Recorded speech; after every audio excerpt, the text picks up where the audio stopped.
কক্সবাজারে অনুষ্ঠিত হয়েছে কাজী ফার্মসের ২৯তম পরিবেশক সম্মেলন। এতে ফিড, মুরগির বাচ্চা, ব্রয়লার, আইসক্রিম ও ডিম সহ বিভিন্ন পণ্যের এজেন্ট ও সেলস টিমের ১৬০০-র বেশি সদস্য স্ত্রী সন্তান সহ অংশ নেন। অনুষ্ঠানে সেরা পারফর্মারদের পুরস্কৃত করা হয়।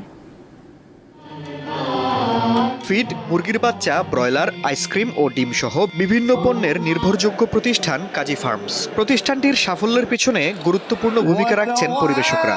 এদের নিয়ে মঙ্গলবার সমুদ্র শহর কক্সবাজারে আয়োজন করা হয় পরিবেশক সম্মেলন। ২৯তম এই সম্মেলনে ১৬০০-রও বেশি পরিবেশক পরিবারের সদস্য সহ অংশগ্রহণ করেন।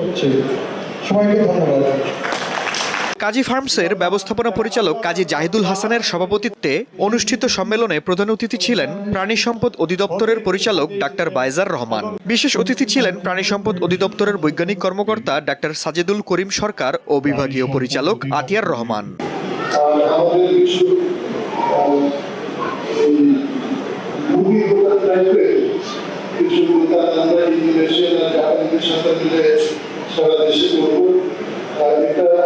এই মাসের ২৭ তারিখে দোকানের উদ্বোধন হবে, কিন্তু আগামী ৫ বছরে ৪,০০০ দোকান করার প্ল্যান আমাদের সারা বাংলাদেশে।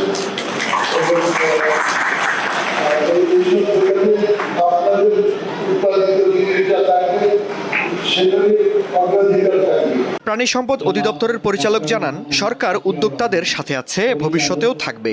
আমরা সরকারের এটুকু আশ্বাস দিতে চাই যে সরকার কিন্তু চায় ইন্ডাস্ট্রিকে নিয়ে কাজ করার জন্য। কারণ এই যে অবদান আজকে এত ৬,৬৮ লক্ষ প্রতিদিন উৎপাদন, এটি কিন্তু চাকরি কথা। এই অবস্থাটাকে ধরে রাখতে হবে এবং সামনে আরো ইমপ্রুভ করতে হবে। দেশ হিসেবে যদি আমরা সামনে এগিয়ে যেতে চাই, ইন্ডাস্ট্রি কোনোভাবে সম্ভব না। সুতরাং সরকার ইন্ডাস্ট্রির সাথে আছে, দুগ্ধ খামারের সাথে আছে, মধ্য খামারের সাথে আছে, আপনারা যারা আজকে পরিবেশ আছে তাদের সাথে আছে। দিনব্যাপী সম্মেলনে ২০১৯ সাল থেকে ২০২৫ সাল পর্যন্ত ফিড, মুরগির বাচ্চা, ব্রয়লার ও ডিম সহ বিভিন্ন ক্ষেত্রে সেরা পারফর্মারদের পুরস্কৃত করা হয়। আফরিদ হাসান, দীপ্ত বার্তা কক্ষ।